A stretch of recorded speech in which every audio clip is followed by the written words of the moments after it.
امام شافعی رحمۃ اللہ علیہ وقت کے فقیہ محدث، آج بھی ان کی فقہ رائج ہے۔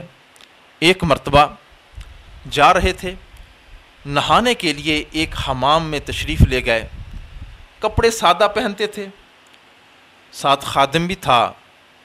تو حمام والے نے جب دیکھا تو انہوں نے کہا کہ یہ غریب آدمی ہے، فقیر آدمی ہے، پتہ نہیں کچھ دے گا بھی کہ نہیں دے گا۔ تو ان کو ایسے حمام میں نہانے کے لیے بھیج دیا جس میں کوئی اچھا نہانے کا انتظام نہیں تھا، اور صابن تولیے کا بھی صحیح انتظام نہیں تھا، صفائی بھی ستھرائی نہیں تھی۔ امام شافعی رحمۃ اللہ علیہ جب اندر تشریف لے گئے، اندر جا کے جب حمام کو اندر سے دیکھا تو حمام والے کی نیت کو بھانپ گئے، اسی طرح باہر واپس آئے اور خادم سے فرمایا آپ کے پاس کتنے پیسے ہیں؟ اس نے کہا کہ 100 درہم ہیں۔ اس وقت نہانے کے لیے 1 درہم بھی کافی ہوتا تھا۔ حضرت نے فرمایا یہ 100 درہم اس حمام والے کو دے دو اور اس سے کہو ہم نے تمہارے حمام میں نہانا بھی نہیں ہے، نہانا بھی نہیں ہے، اور اس کو پیسے دیے۔ حمام والا بڑا حیران ہو گیا کہ میں تو سمجھ رہا تھا کہ یہ فقیر آدمی ہے، ان کے پاس تو کچھ بھی نہیں ہوگا۔ حضرت اسی طرح حمام سے باہر تشریف لائے، راستے میں جا کر بڑے 2 قیمتی شعر پڑھے، فرمانے لگے علی ثیاب لو یباع جمیعها کان بفلس والفلس منها اکثرا، میرے تن پر ایسے کپڑے ہیں جن کی قیمت 1 پیسہ ہوگی بلکہ 1 پیسے سے بھی کم ہوگی۔ وفیہن نفس لو تقاس بمعصیها نفوس الورا اتقانت اجل و اکبرا، لیکن او حمام والے ان کپڑوں کے اندر ایک ایسی جان ہے، اگر تم پوری دنیا کی خاک چھانتے پھرو گے تمہیں ایسی جان نہیں ملے گی۔ اللہ والوں کی یہ شان ہوا کرتی ہے کہ ان کے دل سنورے ہوئے ہوتے ہیں، دل سنورے ہوئے ہوتے ہیں۔ انسان کو چاہیے کہ اپنے دل کی اصلاح کرے۔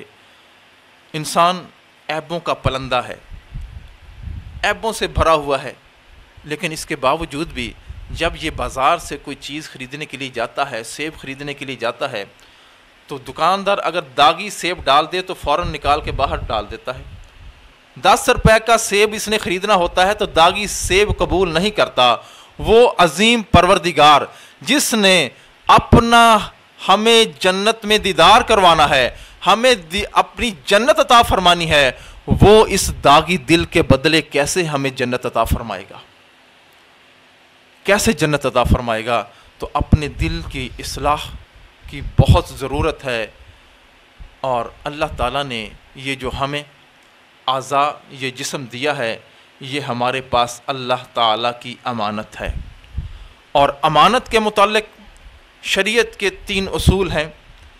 پہلا اصول یہ ہے کہ امانت کو ضائع نہیں کر سکتا کوئی، اگر ضائع کرے گا تو وہ اس کے اندر خائن کہلایا جائے گا۔ انسانی آنکھ، کوئی انسان کہے کہ یہ تو میری ہے، میں اس کو ضائع کر دوں تو اس کو ضائع کرنے کی اجازت نہیں ہے۔ کوئی شخص یہ کہتا ہے کہ میں اپنا ہاتھ کاٹ کر تلف کر دوں تو اس کو اس کی اجازت نہیں ہے۔ کوئی آدمی خودکشی کرتا ہے، اپنی جان کو ضائع کرنے کی کوشش کرتا ہے تو اس کی اجازت نہیں ہے، کیونکہ یہ جان اللہ رب العزت کی دی ہوئی ہے، یہ کسی اور کی دی ہوئی نہیں ہے۔ یہ جان تمہاری ہے کہاں؟ تو کوئی اس کو ضائع نہیں کر سکتا۔ اور دوسرا اصول یہ ہے کہ امانت کو جس مقصد کے لیے دیا جاتا ہے اسی مقصد کے لیے اس کو استعمال کرنا ہوتا ہے۔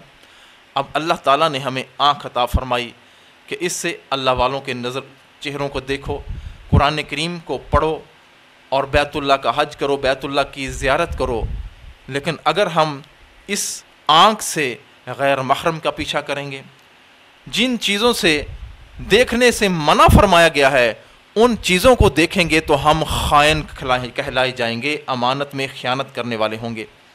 اسی طرح زبان ہے، اگر ہم اس سے سچ بولیں گے اور قرآن کریم کی تلاوت کریں گے، واعظ و نصیحت کریں گے تو ہم امانت دان کہلائے جائیں گے، اور اگر ہم اس سے کسی کی غیبت کریں گے، برائی بیان کریں گے، کسی پر طعن و تشنیع کریں گے تو پھر ہم خائن کہلائے جائیں گے۔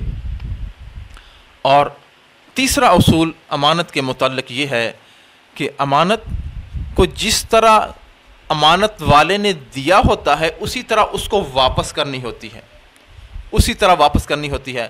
اب جب ہم بچہ پیدا ہوتا ہے، چھوٹا سا ہوتا ہے، تو اس کا دل ہر قسم کی آلائشوں سے پاک ہوتا ہے، نہ اس کے اندر حسد ہوتا ہے، نہ بغض ہوتا ہے، نہ کینہ ہوتا ہے، نہ نفسانی خواہشات ہوتی ہیں، نہ غیر اللہ کی محبت ہوتی ہے۔ لیکن یہی بچہ جب بڑا ہو جاتا ہے، اسی کے دل کے اندر پھر حسد بھی آ جاتا ہے، کینہ بھی آ جاتا ہے، بغض بھی آ جاتا ہے، غیر اللہ کی محبت بھی آ جاتی ہے، نفرتیں بن جاتی ہیں اس دل کے اندر۔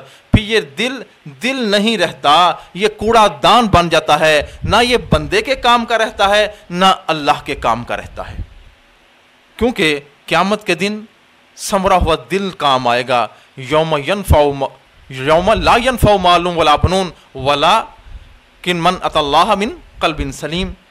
قیامت کے دن نہ تو مال کام آئے گا، نہ اولاد کام آئیں گی، الا من اتى اللہ من قلب سلیم، مگر جو شخص ثمرا ہوا دل لے کر آئے گا وہ اس کے کام آئے گا۔